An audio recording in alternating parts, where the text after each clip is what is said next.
Hi friends, சிறுகடிக்க ஆசை serial next பிரேமோ என்ன மாதிரியான ட்விஸ்ட் ஆக்க போகுதுன்னு பார்க்கலாம்.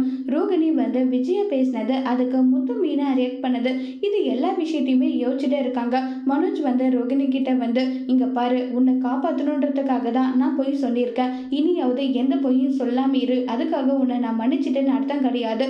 கண்டிப்பா உன்னை மன்னிக்கவே மாட்டேன்னு சொல்லிட்டு மனோஜ் கோபமா பேசுறாங்க.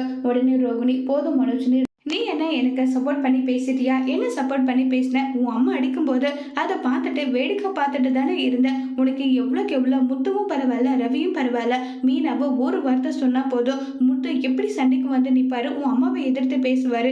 ஆனால் நீ அப்படியா? அப்படியெல்லாம் கூட கிடையாது.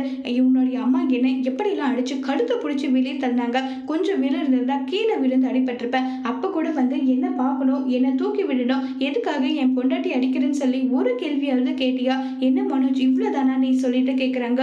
உன்னை ஒன்றும் இல்லாத போது கல்யாணம் பண்ணிட்டு வந்து இப்போ ஒரு ஷோரூமுக்கே முதலாளி ஆக்கியிருக்கேன். அதையெல்லாம் யாரால? என்னால தானே. அந்த நன்றி உணர்ச்சி கூட கொஞ்சமாவது உனக்கு இருக்கான்னு சொல்லி ரோகிணி கேட்குறாங்க.